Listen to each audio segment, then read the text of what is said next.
Let's talk about the Orlando Magic and their upcoming season, fantasy basketball. Michael Bolton, you should sing the Orlando Magic theme song. Thanks, Josh. It's Michael Bolton here, and it's time for another episode of the Locked On Fantasy Basketball Podcast. Let's get to it. Let's get to it, indeed.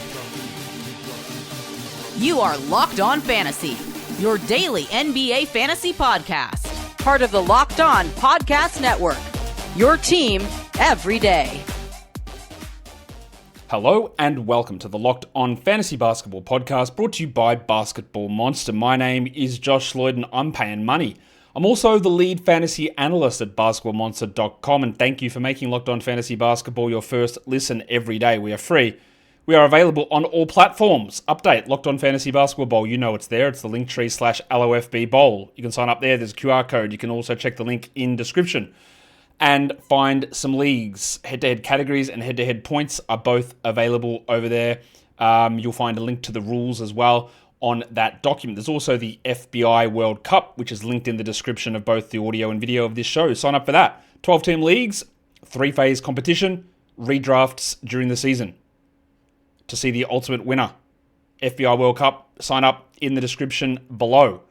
We're talking about your Orlando Magic for this upcoming season. I've got a little bit of a rant at some point to do as well. I'll figure out where I'm going to do that. But we're talking Magic. We're talking about a team that made big moves to be really up the top of the Eastern Conference this upcoming season. I think they might get there with one gigantic question. Let's start off with a projected rotation for this Magic squad. I think that their lineup, when healthy, is going to be pretty straightforward. Jalen Suggs, Desmond Bane, Franz Wagner, Paolo Banchero, and Wendell Carter Jr. And I know that you'll say they need to upgrade from Carter. I get it. Carter's pretty good. I think there are plenty of times where he gets underrated. I'd love that he could do more, but I think he's pretty good. Your bench is probably Tyus Jones, Mr. Black, Goga Badadze, the Dart, Tristan Da Silva, and John Isaac, the Yokai. I think that's your 5-man grouping. Then you've got guys like Noah Pender and Jace Richardson and Jett Howard who probably don't immediately crack the rotation. The problem here is, and I've said this for other players in the past, and I've said it for this guy as well, is I think that Jalen Suggs is not the best player on the Magic. I think he is their most irreplaceable and most important player. And I don't know that he's going to be available for opening night. And I worry about his ability to get through a season. And without Jalen Suggs, that lineup is not great. Now, Tyus Jones can help. And maybe Mr. Black. That was a terrible Mr. Black. Let me refresh. Mr. Black can jump in as well. But they need Suggs. Suggs can pass. He can shoot. He's a vibes legend. He's an unbelievable defender. Those other two guys can't do that. They can do bits of it. Jones can pass. He can shoot sometimes. Black's a good defender. Neither have got the vibes part down. But they're not the all-in-one package. And that's the problem. Is when is Suggs going to actually play? And I talked about this on the Thunder Show earlier today, about when a player is like uncertain about their status, just take it as a no. Like, very simple, take it as a no. You won't always be right, but you'll be on the right side of the outcome. If your player goes, yeah, we'll see, I guess, we're trying hard, it just means no. Like that's if you look at it generally, that's how it'll work out. Because it is the big question here on this team is, what is Jalen Suggs' injury timeline? Because he had the injury, which honestly, I think most of us had never heard of, back in March, the trochlear issue on his knee. After having the back injury, came back for like 2 minutes, then hurt his knee, and didn't play again. Trochlear is a groove at the top of your femur where the kneecap bone, the patella, slides in. He had cartilage damage in the knee as well. And it doesn't sound like, from what he is saying, that he will be ready opening night. In fact, I think it's going to be multiple weeks. Now, already, Suggs was a huge fade. He was 62nd last season. He had an insane 28 usage in 29 minutes because the way the Magic season played out, and I know you've probably all heard this, but new people are watching the show all the time. The Magic had Paolo Banchero and Franz Wagner out for like 8 weeks each at the same time. Jalen Suggs was the lone usage guy left. So he had 28 usage. And then when Paolo and Franz returned, Suggs went out. So all of his numbers are basically sitting with him as a number one offensive option, averaging 16 points, 4 assists, 1.5 steals, not great efficiency, which should go up, but on 28 usage.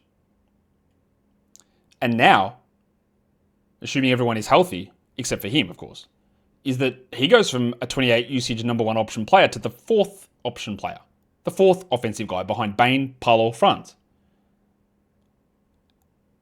And it's not going to deliver the results that you want it to. Or that those ADP suggestions would lead you to believe. Like, we can talk about this a little bit later, but he's ranked at 70 on ESPN for category leagues. Like, that is insane. That is a ridiculous position.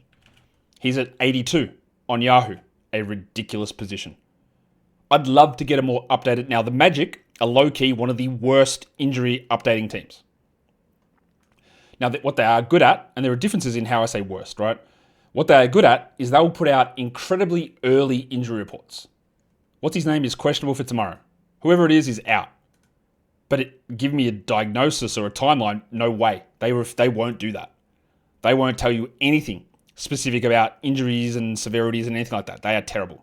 So I don't know that we get anything from Suggs. I don't think he's back before November, honestly, but I'm guessing at that. The question in the projection also is Desmond Bane's role.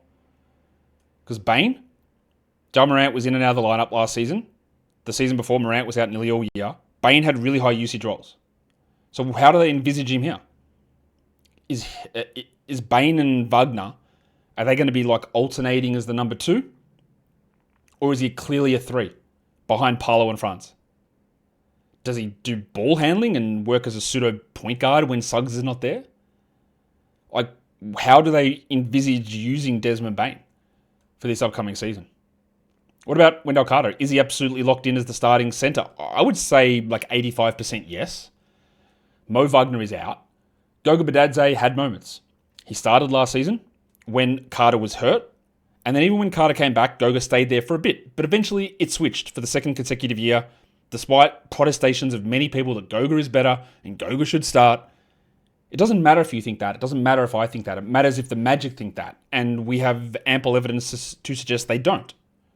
I'm sure we'll get another situation arise this season where it's like, hey, you just got to go with Goga. I'm sure it'll happen. That people will say that and it won't transpire.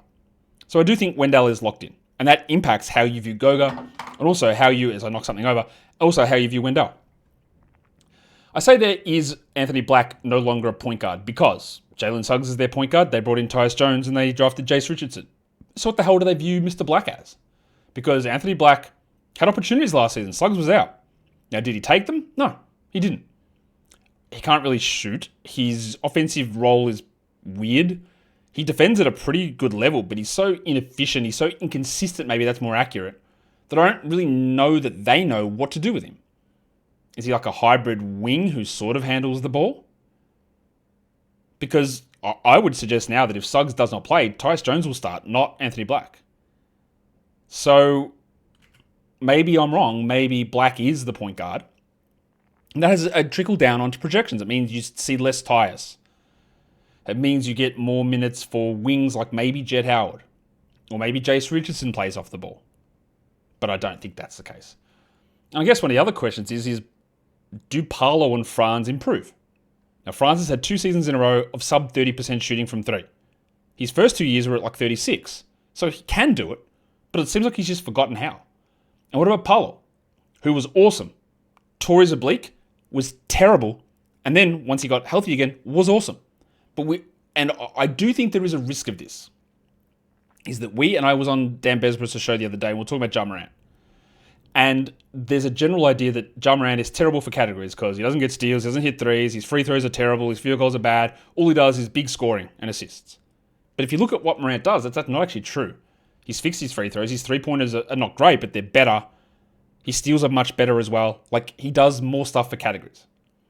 And Paolo, at the start of the year and at the end of the year when he was healthy, he actually did improve his efficiency. His free throws were up. His field goals were up. His three-point shooting was up.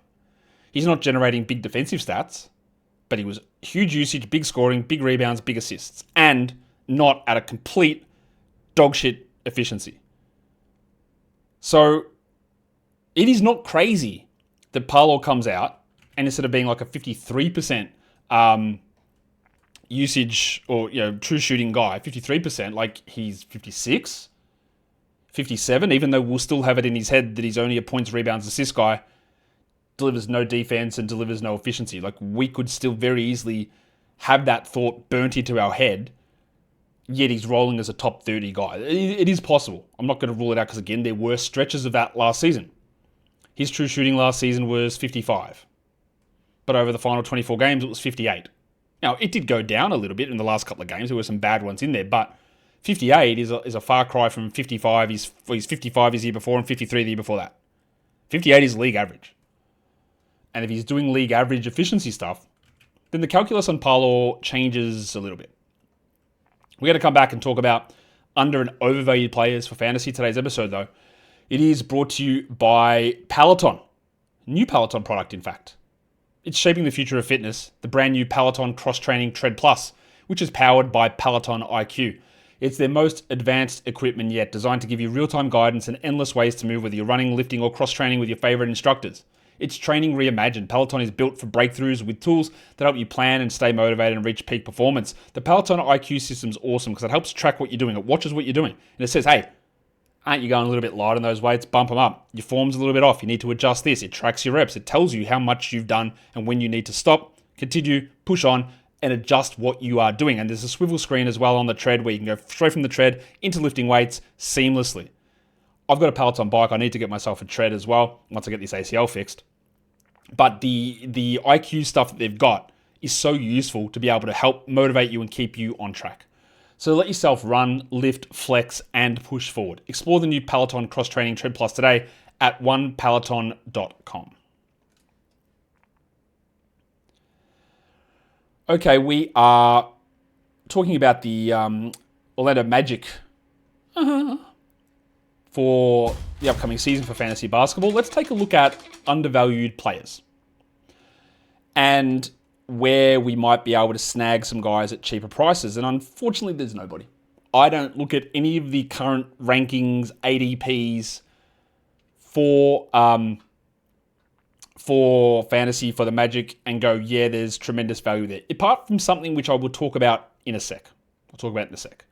Let's look at the overvalued guys, because this is where I think it's more interesting. Now, in between me preparing for this show and and recording it, Yahoo made an adjustment to some of their rankings.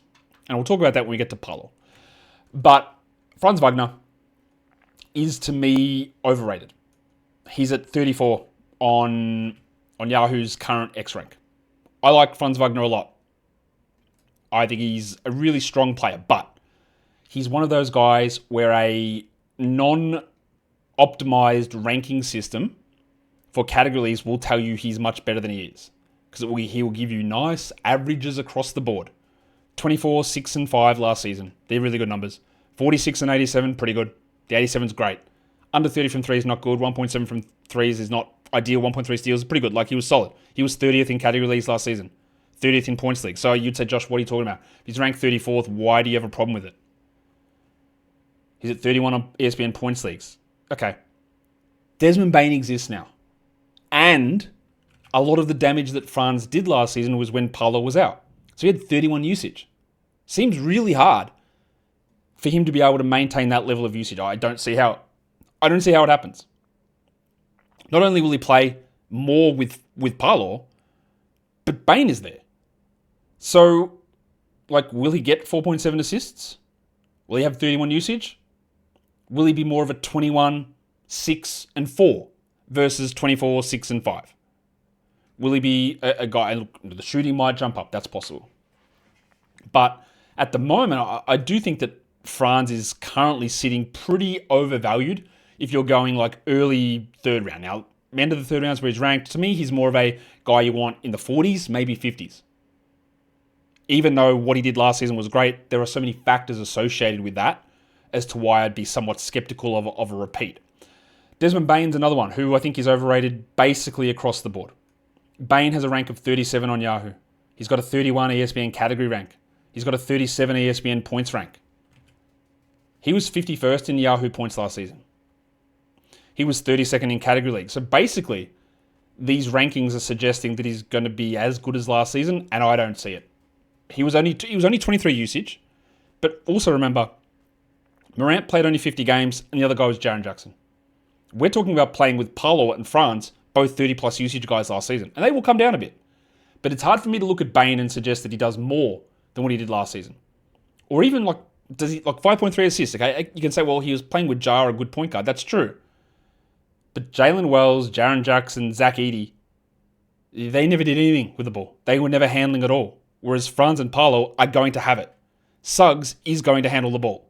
So an argument could be made that Bane, despite not playing with a high assist guy like Morant, will do less assist-wise because multiple options the Magic have.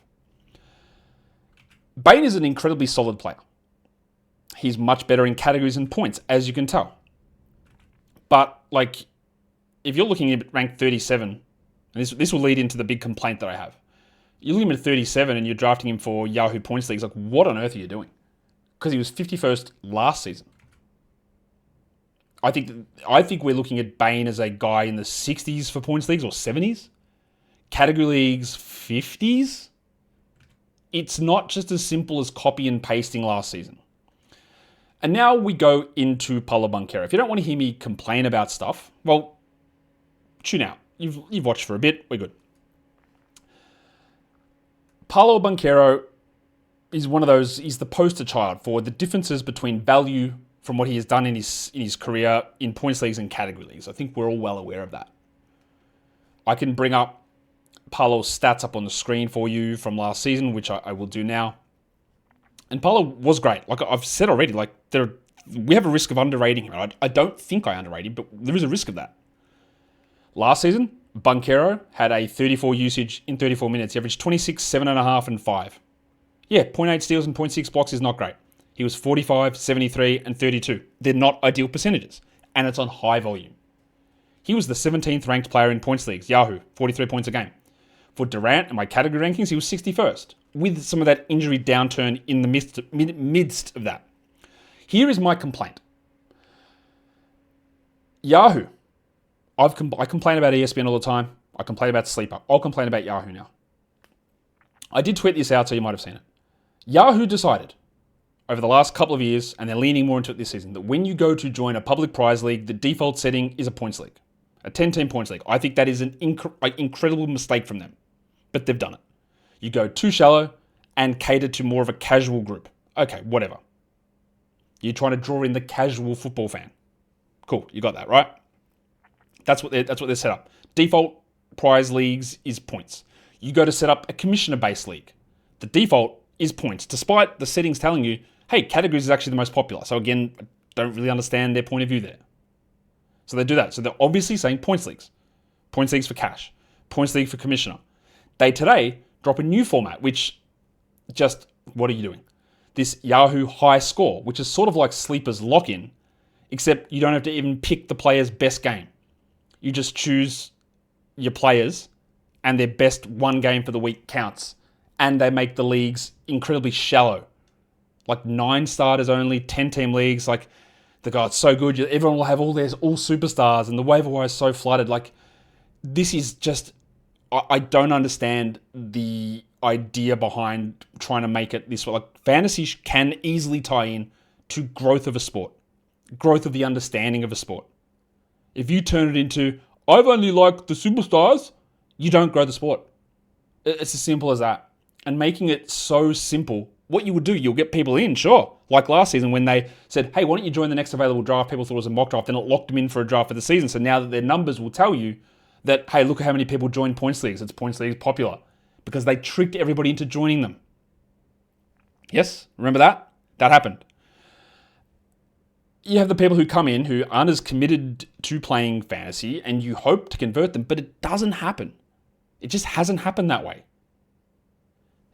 And you're going to get people that come in and play, then leave, and they think this new high score mode is going to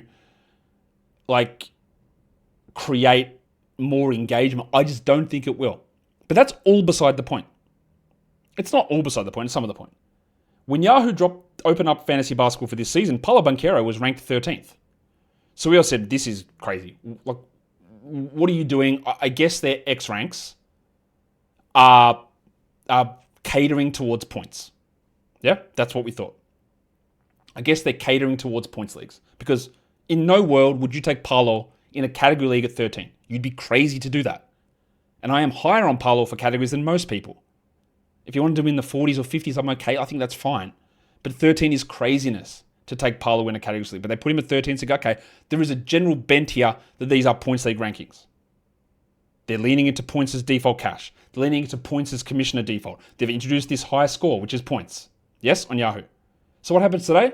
They adjust their X rank and Paolo goes to 40. What the hell is going on? Paolo at 40 is a category league rank. So you're going to put all this energy into making points leagues the way to go. And then you make an adjustment today on the day you drop high score as your format, that is your default, and you put Paolo at 40th, which is just ridiculously wrong. Can someone communicate to us or to the people that are doing this what you are trying to do? Because Paolo at 40 means you are now going back to this being a category league ranking. Bane at 37 means you're going back to this being a category league ranking. What is actually going on? So be very cautious when you go into these Yahoo draft rooms, because we thought an ADP is going to closely follow X rank. It would tie into it. We thought that a lot of their X ranking stuff was leaning points, and it was. And now they have reversed course completely. Completely. To put Paolo at 40. To put Suggs at 82. And I don't understand it.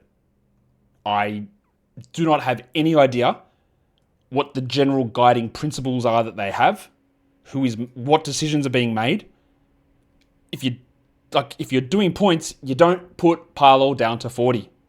It is counterintuitive to whatever you're trying to achieve. And that sort of stupidity should get called out because it's confusing. And I don't want users playing on Yahoo getting confused. Because now they go in and they're in a default points league and Paolo's at 40. No, take him in the 20s. Take him in the teens. Like, easy. He's a top 15 points league player. What do these numbers represent? Because they at the moment, they represent bullshit, is what they represent. Jalen Suggs is very clearly overrated. 82 for Yahoo category leagues is too high. 104, I wouldn't even do. In points leagues, like he's a top 130 guy for Yahoo points league Suggs. ESPN's got him about right for points at 121. ESPN's got him for categories at 70, which is clearly insane, but his ADP is 124, so you're more in line with the ADP there. But this level of confusion between formats and having absolutely no idea what your end game is from, again, debate. You can argue that with me if you want. But to me, they are very conflicting messages that just make it tougher for anybody to figure out what you're doing. And when you make it tough for somebody to figure out what you're doing, and someone goes in and you're trying to bring new people into the game, and they go in there, and Paolo is at 40, and they don't pick him because you told me he was 40th, and he's the 12th best guy in the default format you're providing, then you're going to turn them off. I've never seen something so stupid in my life. Well, I have, lots of things actually, but, it's my thing of the day. Today's episode is also brought to you by FanDuel Sportsbook. The NFL season is here, and FanDuel has everything that you want for a great season. And they've got an offer now that you're not going to want to miss. New customers can bet just $5 and get $300 in bonus bets if you win. That is right. You pick a bet, you put down $5, and if it hits, you'll unlock $300 in bonus bets to use right across the app. On player props, on parlays, live betting, spreads, totals, player props, parlays, futures, multi-sport. It's all there on FanDuel. And all you got to do to get those extra bonus bets to use is win your first $5 bet. So place that bet, get the win, get the bonus bets, and use them. So what are you waiting for? Go to FanDuel.com, download the FanDuel app today, and get started. I'm not ranting for the sake of ranting, as some of you may think. I just take this industry and this game and this hobby incredibly seriously. And if no one's going to ask any feedback on it, I'm going to call out the nonsense. Simple as that.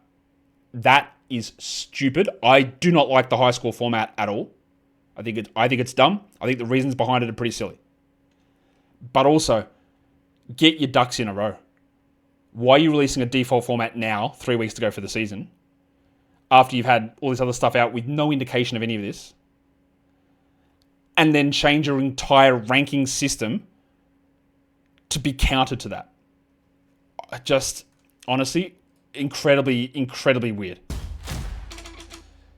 Let's talk about the Magic and some stars. We've talked about these guys a lot. These are all top 50 upside players. Yahoo, which ranking system you want me to use with that? Paolo, Franz, and Bane. Talked about them at length. You can take Paolo in round 2 of a points league. You can take Paolo in round 4 of a category league. I think, in the 40s, maybe late 30s, I'm okay with. Bane and Wagner are probably in the 40s, maybe 50s. But they've all got top 50 upside pretty clearly. And the value of them pushing further than that is going to be one of those 3 getting injured, as we saw last season. But they are very clearly the 3 stars and the 3 star top 50 upside players on this team. We've been into depth about those guys so far. There's quite a few new arrivals on this team. One of them is Desmond Bane.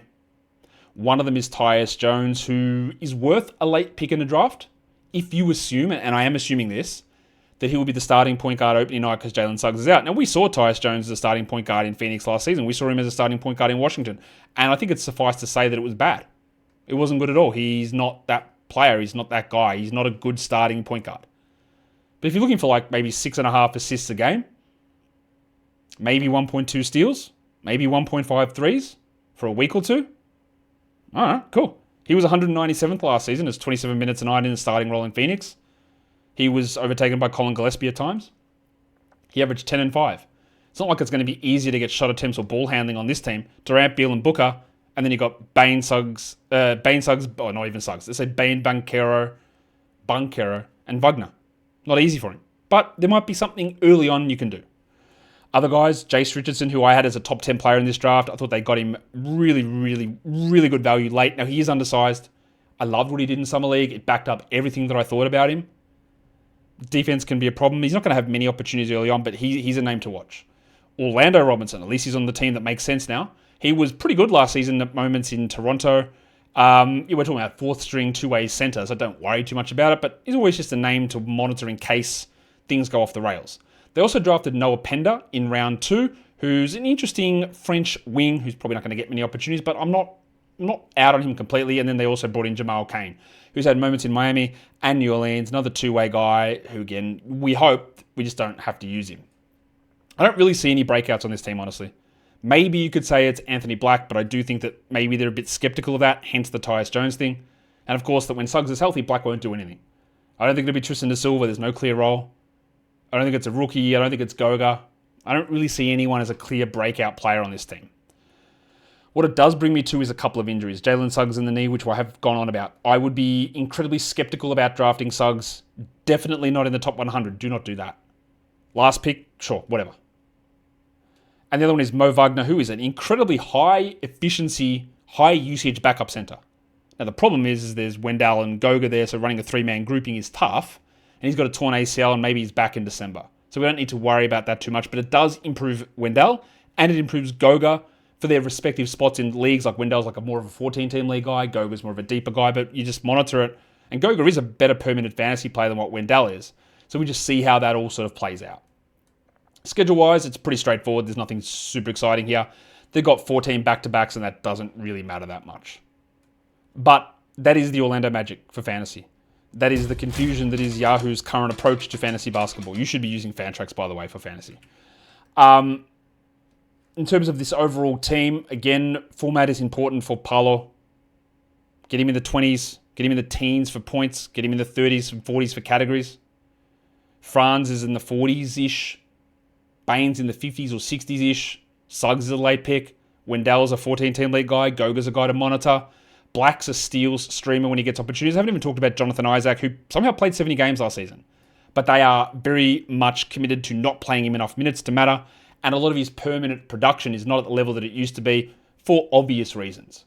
You got Tyus Jones as a streamer. Da Silva's not going to be able to do anywhere near enough or get a role. And I think there's not really too much more that is fantasy relevant on this team. So again, apologies if I went a little bit too much or too hard on that rant regarding those Yahoo settings, but it matters to me. It matters to me. And it's confusing, and it's honestly just stupid.